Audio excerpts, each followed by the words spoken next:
Hello दोस्तों, जय हिंद साथियों। आप सभी का आपके अपने यूट्यूब चैनल में हार्दिक स्वागत है। देखो दोस्तों, आपको पता है कि बिहार डीएलडी एग्जाम 2024 आपका होने जा रहा है। तो इसके अंदर जो हिंदी का मॉडल पेपर है वो मैं आपके लिए यहाँ पे लेके आया हूँ।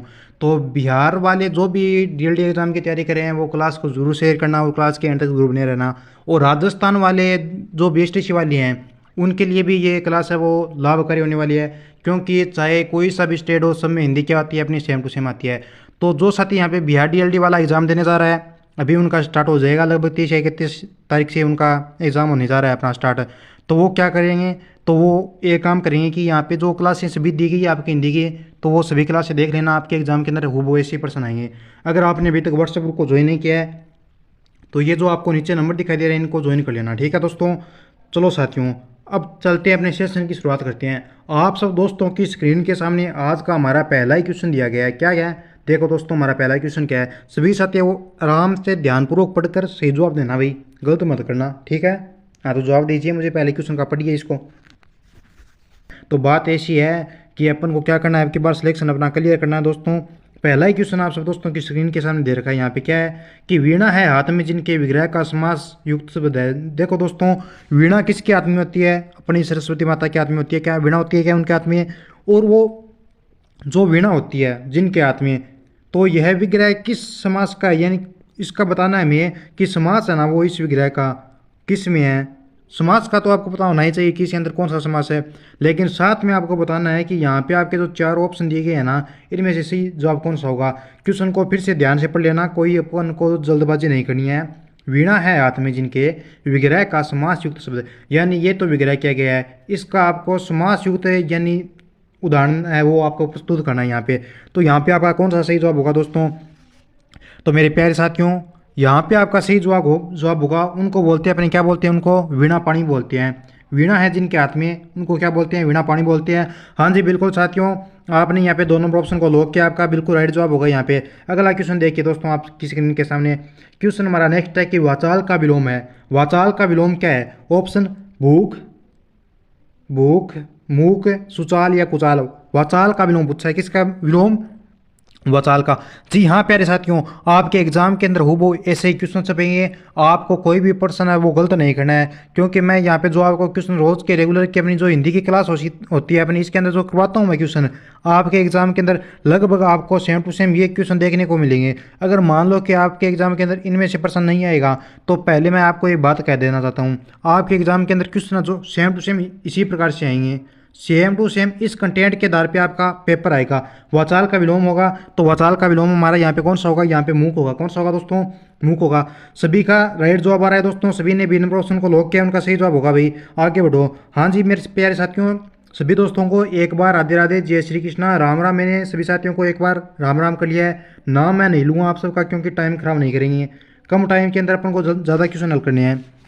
नेक्स्ट क्वेश्चन, हे ईश्वर, हे ईश्वर मुझे कष्टों से बचाइए, वाक्य में प्रयुक्त कारक है। दोस्तों आपको ये वाक्य दिया गया है, क्या वाक्य है? हे ईश्वर मुझे कष्टों से बचाइए। इसमें आपको प्रयुक्त कारक पूछा है, कौन सा? ऑप्शन संप्रदान, संबंध, संबोधन या अधिकरण। तो दोस्तों ये जो यहाँ पे आपको व्यक्ति दी गई है, व्यक्ति चिन्ह का जो मतलब आपको चिन्ह दिया गया है, इस चिन्ह पर आपको गौर करना है कि ये जो चिन्ह आपको दिया गया है, यानी ये चिन्ह, ठीक है, ये चिन्ह कौन सा है? तो हे ईश्वर मुझे कष्टों से बचाइए, वाक्य में प्रयुक्त कारक कौन सा, ये बताना आपको। तो यहाँ पे कौन सा कारक हो जाएगा? तो यहाँ पे हो जाएगा सर जी अपना संबोधन कारक। कौन सा हो जाएगा दोस्तों? संबोधन कारक हो जाएगा अपना यहाँ पे। हाँ जी बिल्कुल प्यारे साथियों, यहाँ पे जिन्होंने दो नंबर ऑप्शन को लॉक किया उनका सही जवाब होगा। दो नंबर ऑप्शन है वो यहाँ पे 3 नंबर ऑप्शन की जगह लिखा गया है, लेकिन आपका सही जवाब होगा संबोधन कारक होगा, ठीक है। आगे बढ़ो भाई, आगे बढ़ो। अगला क्वेश्चन, जो कठिनाई से प्राप्त हो के लिए एक शब्द है। जो कठिनाई से आपको चीज़ें प्राप्त होती है उसको क्या बोलते हैं आप? यानी एक कट्ठा जो शब्द है उसके अंदर आपको बताना है, सुलभ बोलते हो, दुर्लभ बोलते हो, कठिन प्राप्त या प्राप्त कठिन। जो कठिनाई से प्राप्त हो के लिए एक शब्द है, बताइए बताइए, प्राप्त से लोग कीजिए भाई। सभी साथी वो जवाब दीजिए मुझे और क्लास को शेयर कर दीजिए, लाइक कीजिए, सब्सक्राइब कीजिए, देखिए बेल आइकन घंटी को ऑन कीजिए। तो जो कठिनाई से प्राप्त होता है उसको बोलते हैं मेरे साथियों दुर्लभ बोलते हैं। क्या बोलते हैं? जो अपनों को जो कठिनाई से प्राप्त होता है उसको बोलते हैं अपना दुर्लभ। क्या बोलते हैं? दुर्लभ। हाँ जी दोस्तों, ये 3 नंबर ऑप्शन है वो 2 नंबर ऑप्शन की जगह लिखा जा चुका है, आपका सही जवाब होगा दुर्लभ होगा, ठीक है। आगे बढ़ो। अगला क्वेश्चन, मेरी बात ध्यानपूर्वक सुनो, रेखांकित पद में अव्यय है, अव्यय बताना है यहाँ पे आपको। नामवाचक अव्यय, संबंधवाचक अव्यय या समुच्चय बोधक या रीतिवाचक। मेरी बात ध्यानपूर्वक सुनो। रेखांकित पद में अव्यय, रेखांकित शब्द यहाँ पे आपका कौन सा है दोस्तों? तो रेखांकित पद यहाँ पे मैं आपको करता हूँ ध्यानपूर्वक आपका, ठीक है। ये क्या आपका रेखांकित पद है, इसमें अव्यय पूछा है कौन सा है, तो यहाँ पे आपका अव्यय हो जाएगा, वो हो जाएगा रीतिवाचक, ठीक है दोस्तों। 4 नंबर ऑप्शन को लॉक करो, 4 नंबर ऑप्शन आपका बिल्कुल राइट जवाब होगा। अगला क्वेश्चन देखो भैया, आगे बढ़ो। खुशबू में कौन सा उपसर्ग है? दोस्तों मैंने आपको बताया उपसर्ग, उप मतलब ऊपर, यानी जो शब्द पहले जुड़ता है। प्रत्यय का मतलब प्रत्यय में पहले पर आता है, पर का मतलब पढ़ने, पढ़ने का मतलब जो शब्द पीछे जुड़ता है। तो खुशबू में कौन सा उपसर्ग है? खुशबू में कौन सा उपसर्ग है? ऑप्शन खूबू, खुश या सबू। तो यहाँ पे कौन सा उपसर्ग हुआ? तो यहाँ पे आपका सही जवाब हो जाएगा साथियों आपका खुश होगा। खुशबू में कौन सा उपसर्ग है? खुश होगा। हाँ जी बिल्कुल साथियों, यानी सभी दोस्तों ने यहाँ पे 3 नंबर ऑप्शन को लॉक किया है, सभी का राइट जवाब होगा भाई। नहीं दोस्तों, आपका 4 नंबर नहीं होगा, यहाँ पे आपका सही जवाब होगा वो होगा 3 नंबर ऑप्शन, ठीक है। खुशबू में कौन सा उपसर्ग है? तो खुश होगा, ठीक है। आगे बढ़ो। नेक्स्ट अगला प्रश्न आपके सामने, बूढ़ा ही बुढ़ापे की पीड़ा को जानता है। ऑप्शन 4 दिए गए हैं। गुणवाचक है, भाववाचक है, जातिवाचक है या व्यक्तिवाचक है। बूढ़ा ही बुढ़ापे को, बूढ़ा जो व्यक्ति होता है वही बुढ़ापे की पीड़ा को जानता है।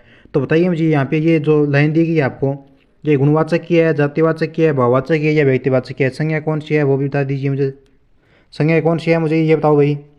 तो बूढ़ा ही बुढ़ापे को पीड़ा को जानता है, तो यहाँ पे आपका सही जवाब होगा कौन सा होगा? जातिवाचक होगा, क्योंकि यहाँ पे मेरे दोस्तों जाति के लिए कहा गया। बूढ़ा व्यक्ति, बूढ़े व्यक्ति की क्या होती है? एक जाति होती है उसके नीचे, ठीक है। तो बूढ़े व्यक्ति की पीड़ा को एक बुढ़ापा का व्यक्ति जान पाता है, तो यहाँ पे आपका जातिवाचक हो जाएगा, ठीक है। हाँ जी बिल्कुल दोस्तों, जातिवाचक आपका सही जवाब होगा। आगे बढ़ो, अगला क्वेश्चन, कौन से शब्द में भाववाचक संज्ञा है? ऑप्शन अतिथि, उदार, नम्यता या विनम्र। कौन से शब्द में भाववाचक संज्ञा दी गई है? बहुत ही शानदार वाला क्वेश्चन है दोस्तों, बहुत मजेदार है, खतरनाक तरीके से क्वेश्चन आपसे पूछा गया है। तो यहाँ पे सही जवाब दीजिए कि आपका कौन सा होगा। तो यहाँ पे आपका हो जाएगा कि कौन से शब्द में भाववाचक संज्ञा है, तो ये हो जाएगा आपका रम्यता में। क्वेश्चन होगा रम्यता में हो गया। 3 नंबर ऑप्शन को लॉक करो भाई दोस्तों, ठीक है। गुरु जी एक शायरी हो जाए। नहीं दोस्तों, शायरी के बिना ही पढ़ेंगे अपन, शायरी नहीं करेंगे। शायरी में टाइम टिप जाएगा, फिर वो बात होती है ना, तब पछता ही होता क्या जब चिड़िया चुग गई खेत, वही बात है। उपकार का विलोम है विकार, समकार, सुकार या अपकार। उपकार का विलोम कौन सा होगा बताइए। उपकार का विलोम कौन सा होगा? फटाफट से लॉक करो, जवाब दो मुझे फटाफट से। कौन स्टूडेंट सबसे पहले जवाब देगा यहाँ पे आपका? देखते हैं कि आज आगे कौन जाता है, लड़की जाती है या लड़के जाते हैं। उपकार का विलोम बताइए मुझे। तो उपकार का विलोम होगा अपकार। कौन सा होगा? अपकार होगा। 4 नंबर ऑप्शन को लॉक करो भी। 4 नंबर ऑप्शन को जिन्होंने यहाँ पे लॉक किया उनका सही जवाब होगा, ठीक है।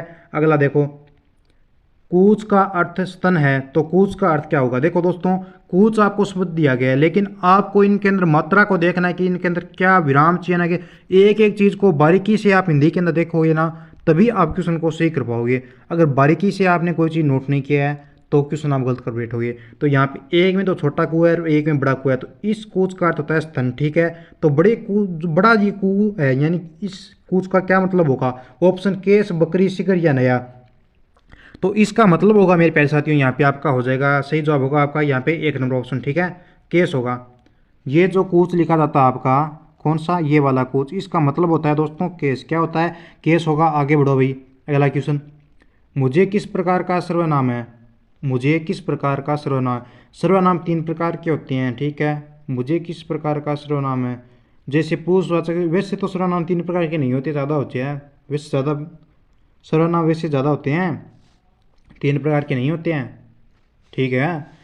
पुरुषवाचक सर्वनाम, निजवाचक सर्वनाम, निश्चयवाचक सर्वनाम, ये आपने सुना है ना।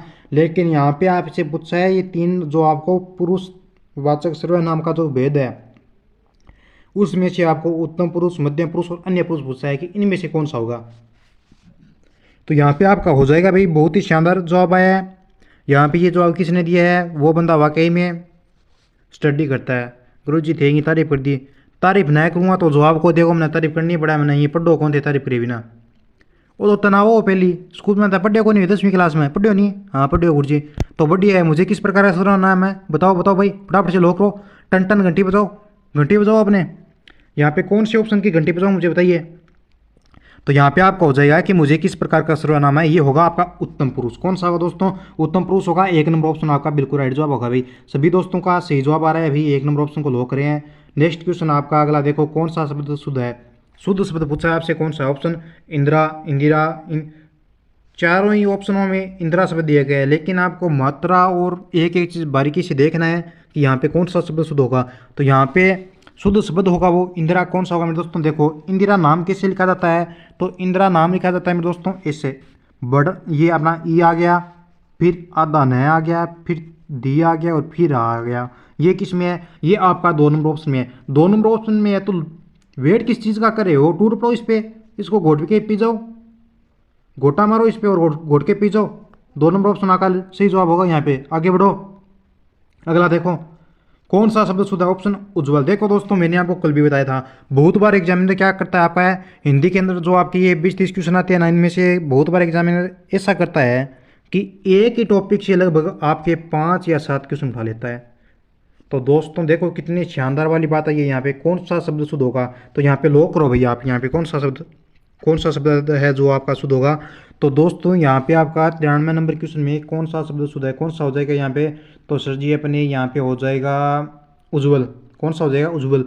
उज्ज्वल कैसे लिखा जाता है, उज्ज्वल तो चारों में है। तो यहाँ पे आपका उज्ज्वल जो होगा वो होगा आपका 3 नंबर ऑप्शन वाला। कौन सा होगा, उज्ज्वल 3 नंबर ऑप्शन वाला होगा। ठीक है, उज्ज्वल शब्द को अपन ऐसे लिखते हैं, यहाँ पे देख लो मैं आपको लिख के दिखा रहा हूँ। उज्ज्वल शब्द कैसे लिखते हैं मेरे दोस्तों, उज्ज्वल शब्द अपन ऐसे लिखते हैं। ठीक है, कैसे लिखते हैं, ऐसे। तो दो यहाँ पे 3 नंबर जो ऑप्शन आपका ये है आपका सही जवाब होगा भाई। आगे बढ़ो फटाफट से, लो करते जाओ। और अगला क्वेश्चन देखो, धक्का मुक्की ना करो रहा है, मुर्गा बना दूंगा। क्वेश्चन है हमारा, विद्या रूपी क्या, विद्या रूपी धन विग्रह का समास युक्त शब्द है। विद्या रूपी जो धन है इसका समास विग्रह करना है अपन को, कौन सा होगा ऑप्शन, धन विद्या या विद्याधन या विधन या विधन। यानी विद्या रूपी जो धन है इसका विग्रह का समास युक्त, यानी ये विग्रह दिया गया है आपको, इसका समास युक्त शब्द बताना है आपको कि कौन सा होगा। तो यहाँ पे आपका सही जवाब होगा वो होगा आपका विद्या रूपी धन। कौन सा होता है, विद्याधन। जाहिर सी बात है विद्या रूपी धन कौन सा होगा, विद्याधन होगा। तो विद्याधन किस में है सर जी, ये सभी में दिखाई दे रहा है, किंतु फर्क का थोड़ा। कौन सा ऑप्शन यहाँ पे सही जवाब होगा, तो 2 नंबर ऑप्शन को लॉक करो भाई। 2 नंबर ऑप्शन को जिन्होंने यहाँ पे लॉक किया है उनका राइट जवाब होगा भाई। देखो साथियों, अगर पहली बार आप चैनल पे नए हैं तो चैनल को जरूर सब्सक्राइब कीजिए। अगर आपने अभी तक व्हाट्सएप ग्रुप को ज्वाइन नहीं किया है तो व्हाट्सएप ग्रुप को जरूर ज्वाइन करना, क्योंकि हिंदी के क्वेश्चन जो आपको मैं करवा रहा हूँ ना, वो ऐसे ही आपके एग्जाम के अंदर प्रश्न छपेंगे। मान लो कि आप हिंदी के अंदर पढ़ के नहीं गए हो, मान लो ऐसा सोच लो कि आपसे हिंदी की तैयारी नहीं हुई है, लेकिन अगर आप क्लास में रेगुलर लेते हो तो कोई बड़ी तो क्लास है नहीं, ओनली 14 मिनट की होती है क्लास, या कभी कभी 16 मिनट की होती है, इससे ज़्यादा बड़ी तो अपनी क्लास होती नहीं है। अगर होती है तो उसमें क्वेश्चन भी ज़्यादा करवाए जाते हैं आपको, तो इतनी तो आप आसानी से इस क्लास को अटेंड कर सकते हो। तो ये तो रेगुलर क्लास को अपने अटेंड किया करो। यहाँ पे क्लास अटेंड करने से क्या होता है कि आपके दिमाग के अंदर ये क्वेश्चन छपते हैं, सीधे घुसते हैं। अब आपने हिंदी की तैयारी नहीं किया, मान लो अगर आप एग्जाम के अंदर अगर ये क्वेश्चन मान लो कि आपको मैं पढ़ा रहा हूँ, मान लो बाई चांस ये क्वेश्चन आपका नहीं आ रहा है, अगर इस जगह कोई और पर्सन आ जाए तब आप उस पर्सन को पहचान लोगे कि हाँ उस क्लास में हमने ऐसा पढ़ा था तो इसके हिसाब से ये होना चाहिए। उसी प्रकार क्वेश्चन आपके सामने, डिबिया में कौन सा प्रत्यय है, ऑप्शन बी या ई या इया। डिबिया में कौन सा प्रत्यय है, प्रत्यय का मतलब पर पढ़ना है, मतलब पढ़ने का मतलब पीछे। आपने सुना है ना, पीछे हट जाता हूँ नाचन दे जी भर के न, ऐसा एक सॉन्ग भी आता है, पर हमें सॉन्ग नहीं सुना है, हमें क्या करना है, अपना क्वेश्चन सही करना है। तो डिबिया में कौन सा प्रत्यय होगा दोस्तों, तो यहाँ पे आपका इया प्रत्यय होगा। इया प्रत्यय कौन सा होगा, 4 नंबर ऑप्शन वाले को लॉक करो। ठीक है, 4 नंबर ऑप्शन को जिन्होंने यहाँ पे लॉक किया उनका सही जवाब होगा। आगे आप सब दोस्तों की स्क्रीन के सामने गला हमारा नेक्स्ट क्वेश्चन क्या है, बहुत ही शानदार प्रश्न पूछा गया आगे कि गरीबी में कौन सा प्रत्यय है। इस क्वेश्चन को लॉक करो भाई, क्या करो, इस क्वेश्चन को लॉक करो, घोट लो इसको, ऐसे घोटो भाई, घोटो भाई, घोटो, मेरे साथ सब साथी है ना, इसको घोट के से पी जाओ कि गरीबी में कौन सा प्रत्यय होगा। ऑप्शन गरी ई बी या री, गरीबी में कौन सा प्रत्यय होगा, बताओ भाई फटाफट से जवाब दो मुझे। हाँ जी, सभी दोस्तों का एकदम सही जवाब आ रहा है, सबने यहाँ पे राइट जवाब दिया है। गरीबी में कौन सा प्रत्यय होगा, नहीं दोस्तों आपका गरीब प्रत्यय नहीं होगा, यहाँ पे ई प्रत्यय होगा। गरीबी के अंदर कौन सा प्रत्यय होगा, ई प्रत्यय, ई प्रत्यय वाला ई प्रत्यय होगा, यानी 2 नंबर ऑप्शन में ई दिया गया है शब्द अपने, तो 2 नंबर ऑप्शन आपका यहाँ पे बिल्कुल राइट जवाब होगा। अगला क्वेश्चन आपका कि ठाठ शब्द की शुद्ध वर्तनी होगी, कौन सी शब्द की, ठाठ। एक ठाठ होता है और एक होता है आपकी टाट। टाट तो यहाँ कई टाबर हुआ बुद्धि नॉर्मल हुआ, यानी भाई कोई काम कुम का नहीं ध्यान न दिया, जहाँ पर घरे कई करा नहीं ना रहा तो अच्छी टाट है। एक तो बा टाट हुआ, तो थाना अठ बा टाट को पूछी, थाना पूछी अठ ठाठ शब्द, यानी ठाठ शब्द की शुद्ध वर्तनी होगी। ऑप्शन टाठ, ठाट, टाटा या ठाटा। एक तो ठाटा, ठाटा क्या है बताओ भाई गुरु जी, ठाटा को सुनियो, ठाट के नाम सुनियो है थे, ठाट यो के मैंने बताओ सुनिए गुरु जी के है वो कौन क्या है। हाँ मैं सुनिए की टाइम में लुगाइयाँ क्या करती है, ठाट यो बनाती है आटा, वो क्या खतरे आटो बिंग वहाँ गाल के रोटी पोण वास्ता है, तो वो कागज़ क्यों बनाया जाता, तो बिन बोलता ठाटियो का, ठाटियो से के लिया वो कागज़ को तो जिया थारी दादी बनाए हुए तो थे देखो लो लगभग, अगर ना देखियो है तो थारी मम्मी पापा ने पूछिए थाना बता देगा कि ठाटियो किसो को है। तो ठाट शब्द की शुद्ध वर्तनी होगी यहाँ पे, कौन सा होगा आपका सही जवाब, तो दोस्तों आपका सही बिल्कुल जवाब होगा यहाँ पे ठाट, यानी 2 नंबर ऑप्शन को लो करो भाई, 2 नंबर ऑप्शन आपका सही जवाब होगा यहाँ पे। आगे बढ़ो, अगला क्वेश्चन नेक्स्ट। निष्पक्ष शब्द का शुद्ध रूप होगा, निष्पक्ष शब्द का शुद्ध रूप होगा, बताओ बताओ बताओ भाई, बताओ बताओ, लो करो यहाँ पे, सारा जवाब दो एक साथ, सभी साथी वो जवाब दीजिए भाई। यहाँ पे आपका सही शुद्ध शब्द पूछा गया है, कौन सा होगा, किसका, निष्पक्ष का, तो निष्पक्ष वाला सही शब्द यहाँ पे शुद्ध शब्द पूछा है, यहाँ पे आपका सही कौन सा होगा। तो देखो दोस्तों निष्पक्ष शब्द का शुद्ध रूप होगा कौन सा होगा, तो ये होगा आपका निष्पक्ष, ऐसे लिखा जाता है कैसे, ये नी आ गया 66 कोण वाला आदर्श है, फिर पै और फिर अक्षय, तो ये किस ऑप्शन में है, ये आपका 2 नंबर ऑप्शन में है, तो 2 नंबर ऑप्शन को लो करो, चला के मारो इसको, आपका सही जवाब हो गया। अगला क्वेश्चन देखो, आगे आगे पूछा गया आपसे कि गंगा यमुना में कौन सा समास है, मैंने इसके अंदर उदाहरण तो आपको नहीं दिया है, लेकिन मैं आपको उदाहरण देता हूँ कि गंगा यमुना में कौन सा समास है। ऑप्शन तत्पुरुष, द्वंद्व, क्रमधारी या द्विगु, बताओ गुरु जी, बताना की जरूरत कौन मान परिभाषा नाम बताइए, कौन बताऊँ तो सीधे बता दी परिभाषा नाम बताऊँ, गंगा यमुना में कौन सा समास होगा, तो यहाँ पे ये आपका हो जाएगा मेरे दोस्तों द्वंद्व समास, कौन सा हो जाएगा, द्वंद्व समास।